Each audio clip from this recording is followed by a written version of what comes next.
Welcome dear ऑकर्ड्स। आज मैं आपको एक मजेदार मूवी समझाने जा रहा हूं जिसका नाम है नेवी सील्स वर्सेस ज़ॉम्बीज।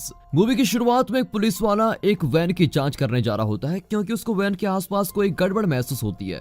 अकेला पुलिस वाला आराम आराम से वैन की तरफ जाता है, तभी अचानक कहीं से 3 ज़ॉम्बीज आते हैं और तेजी से पुलिस वाले पर हमला कर देते हैं। इस सब के दौरान दिखाते हैं कि सील की टीम में एक नया मेंबर आया है जिसका वो खूब स्वागत करते हैं। टीम के नए लड़के का नाम है एजे प्रिस्कॉट। उसकी टीम का एक आदमी जिसका नाम कार्ल है वो एजे के पास आता है और बोलता है, छोटे तुम्हारे लिए ये काम काफी मुश्किल होने वाला है क्योंकि जिस आदमी की जगह तुम्हें टीम में रखा गया है उसको हम सभी बहुत प्यार करते थे। पाकिस्तान में चल रही जंग के दौरान वो टीम से दूर चला गया था और आखिर में वो मर गया। कार्ल इस हादसे को याद करते हुए बहुत ही ज्यादा भावुक हो जाता है। अब एजे अपने घर जाता है जहाँ पर उसकी प्रेग्नेंट पत्नी एमिली उसका बेसब्री से इंतजार कर रही होती है। उसकी पत्नी बोलती है, एजे जिस सील टीम के लिए तुमने काम शुरू किया है क्या वो तुम्हारी सुरक्षा कर पाएगी? जिसके जवाब में एजे बोलता है, मेरी जान तुम फिक्र मत करो, मेरी टीम के लोग बहुत बढ़िया हैं। अब लुजियाना शहर की राजधानी में दिखाते हैं जहां पर एक अमांडा नाम की रिपोर्टर इस बात से खुश नहीं है कि उसको राष्ट्रपति बेंटली की प्रेस कॉन्फ्रेंस में जाना पड़ रहा है। उसके साथ ही डेव उसको समझाता है कि देखो अमांडा, यही हमारा काम है और हमको जैसा बोला जाता है हमको वैसा ही करना पड़ेगा। इसके जवाब में अमांडा बोलती है, हाँ मैं ये बात जानती हूँ, लेकिन ये उपराष्ट्रपति कभी मेरे सवाल सुनता ही नहीं है।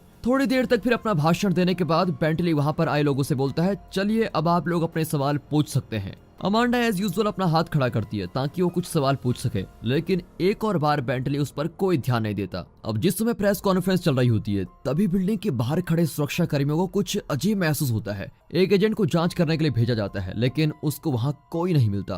प्रेस कॉन्फ्रेंस के खत्म होने के बाद बेंटले अपनी टीम के साथ बाहर आता है और उसी समय उनको कुछ खतरनाक देखने को मिलता है। उनके सामने ही एक औरत पर ज़ॉम्बी हमला कर देता है। तभी एक सुरक्षा कर्मी उस ज़ॉम्बी को गोली मार देता है और फिर बेंटले को वापस बिल्डिंग में ले जाया जाता है। अब जिस वक्त उपराष्ट्रपति की सुरक्षा करने वाली टीम इधर उधर फैल रही होती है उसी वक्त बाहर के लोगों पर ज़ॉम्बीज हमला करना शुरू कर देते हैं। जिन लोगों पर हमला होता है वो कुछ ही समय में ज़ॉम्बीज में बदल जाते हैं। यहाँ जब एजे अपनी पत्नी के साथ समय बिता रहा होता है तभी उसको एक कॉल आती है और उसको जल्दी से काम के लिए बुला लिया जाता है। उसको कॉल पर ज्यादा कुछ नहीं बताया जाता, इसलिए वो अपनी पत्नी को बोलता है, मुझे नहीं बताया गया है कि हमारा क्या मिशन है, इसलिए मैं कब आऊंगा या आ भी पाऊंगा इसकी कोई गारंटी नहीं है। अब लेफ्टिनेंट कमांडर शीर को दिखाते हैं जो सील के लोगों को लुजियाना में हुए हादसे के बारे में बताते हैं। उनको बताया जाता है कि उपराष्ट्रपति भी लुजियाना की राजधानी में है। अब शीर आगे बताता है कि बेंटले को बचाने के लिए जरूरी कदम उठा लिए गए हैं और FBI ने अपनी स्पेशल टीम को भेज दिया है, लेकिन हमारा उनकी टीम से कोई संपर्क नहीं हो पाया। अब शीर आगे बताता है कि तुम लोगों का सबसे जरूरी काम है उपराष्ट्रपति जी को बिल्डिंग से सही सलामत बाहर निकालना।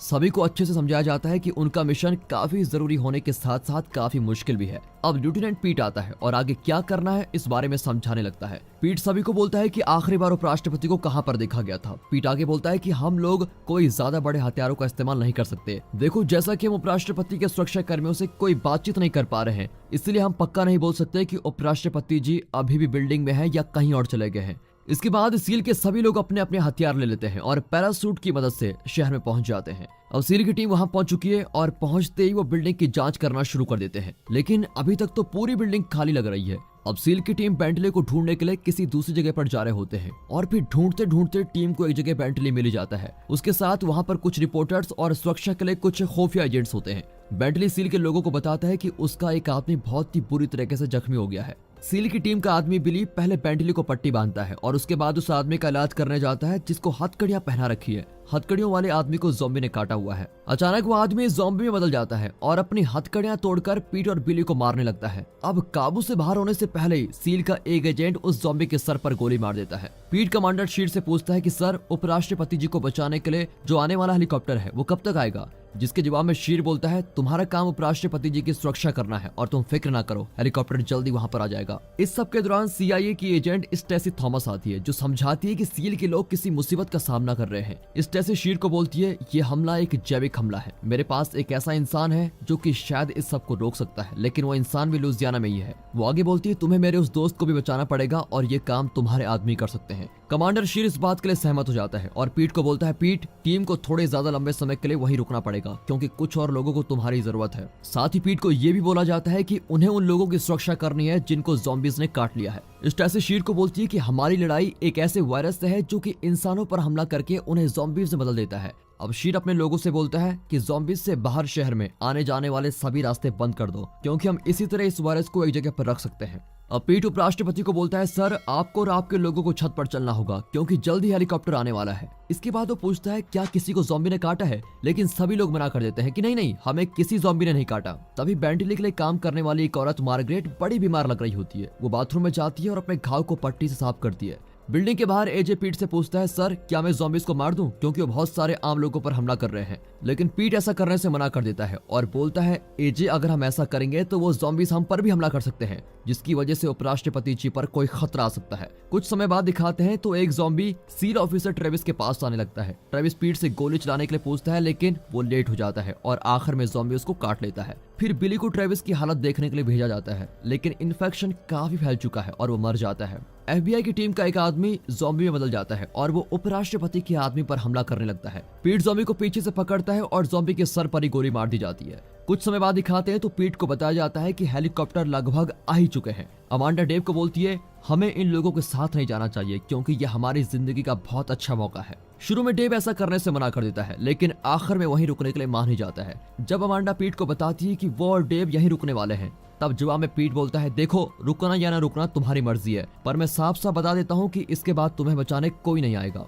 अब उपराष्ट्रपति और उसकी टीम हेलीकॉप्टर से जाने लगती है, लेकिन कुछ दूर जाते ही हेलीकॉप्टर नीचे गिर जाता है, जिसका मतलब यही हो सकता है कि उपराष्ट्रपति की टीम का वो इंसान ज़ॉम्बी में बदल गया होगा जिसको इन्फेक्शन हो रखा था और उसी ने हेलीकॉप्टर में हमला शुरू किया होगा। शीर बोलता है कि पीट अब तुम्हारा नया मिशन है लेबोरेटरी में फंसे हुए वैज्ञानिकों को बचाना, क्योंकि वही लोग एक आखिरी रास्ता है जिनकी मदद से हम ज़ॉम्बी को रोक सकते हैं। इसके बाद शीर अपने आदमियों को एक नया काम देता है। शीर ने सील की टीम को बोल दिया है अगर उन्हें कोई खतरा दिखे तो वो उसको मार सकते हैं। पीट एजे को बोलता है तुम्हें अमांडा और उसके साथी का ध्यान रखना है। अब सील की टीम अपने नए मिशन पर चले जाते हैं जो कि वैज्ञानिकों को बचाना है। एजे और उसके साथ आए दोनों रिपोर्टर्स पर बहुत सारे ज़ॉम्बीज हमला कर देते हैं, इसलिए वो लोग बाकी की टीम से अलग हो जाते हैं। अब पीट उनको बचाने के लिए वापस जाने से मना कर देता है, क्योंकि उसको एजे पर विश्वास है कि वो दोनों रिपोर्टर्स को लेकर लेबोरेटरी पहुंच जाएगा। अब ज़ॉम्बीज के पीछे पीछे आने के बाद भी सील की बाकी टीम उस जगह पहुंच जाती है जहां से वैज्ञानिकों को बचाना है।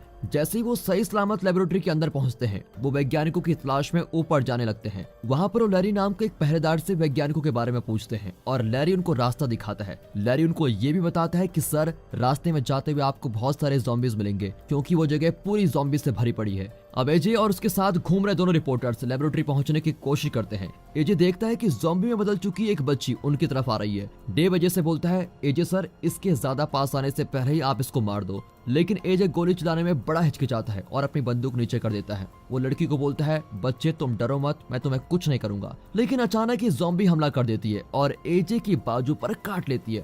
अब एजे को वायरस का असर होने लगा है, इसलिए वो अपनी पत्नी को कॉल करता है और बीमार होने के बाद भी बोल देता है कि मैं ठीक हूँ। इसके बाद वो अपनी पत्नी से सील बेस पर मिलने को बोलता है। तभी एजे को जल्दी से जल्दी लेबोरेटरी पहुंचने के लिए बोला जाता है। आखिरकार सील की बाकी टीम वैज्ञानिक रेबेका के पास पहुंच जाते हैं, जो कि इस वायरस को रोकने में मदद कर सकती है। रेबेका बताती है, हमारे पास इस वायरस के खिलाफ कोई दवाई नहीं है, लेकिन मुझे लगता है कि मैं कोई दवाई जरूर बना सकती हूँ। वो आगे बोलती है कि दवाई बनाने के लिए मुझे एक ज़ॉम्बी के सैंपल चाहिए। अब पूरे देश में वायरस के फैलने से रोकने के लिए कमांडर शीर फौज को ऑर्डर करता है कि वो शहर में आने जाने वाले सभी रास्तों को बंद कर दे और साथ ही शहर में आने जाने वाले सभी पुल को तोड़ दे। यहाँ एजे, डेव और अमांडा धीरे धीरे अपनी मंजिल की तरफ बढ़ रहे होते हैं, लेकिन अचानक ही एक ज़ॉम्बी डेव पर हमला कर देता है और डेव मर जाता है। इस सब के दौरान सील के आदमी एक ज़ॉम्बी से सैंपल लेने में सफल रहते हैं। कुछ देर बाद रेबेका दिखाई जाती है, जो बोलती है, मुझे दवाई बनाने में बस 2 मिनट लगेंगे। और जैसे ही सील की टीम निकलने वाली होती है, उनका ध्यान एजे और अमांडा पर जाता है, जो कि लेबोरेटरी के बाहर पहुंच चुके हैं। अब पीट भी जल्दी से जल्दी यहाँ से निकलना चाहता है, क्योंकि उसके बॉस की तरफ से उस पर बहुत दबाव डाला जा रहा है। वो सभी को बताता है कि वैज्ञानिकों को वैसे ही बाहर निकालना है जैसे कि तुम्हें बताया गया है। अब कार्ल एजे और अमांडा के पास जाता है। पीट उनको बोलता है, तुम लोगों के आने तक मैं हेलीकॉप्टर को यही रोके रहूंगा, इसलिए तुम जल्दी से ऊपर आ जाओ। यहाँ शीर इस बात से खुश नहीं होता कि पीट एजे और अमांडा की वजह से बाकी लोगों को खतरे में डाल रहा है। पीट अपने बॉस को विश्वास दिलाता है कि एजे और अमांडा जल्दी ऊपर पहुंच जाएंगे। यहाँ कार्ल एजे और अमांडा की मदद करने के लिए पहुंच जाता है, लेकिन रास्ते में उन लोगों पर बहुत सारे ज़ॉम्बीज हमला कर देते हैं।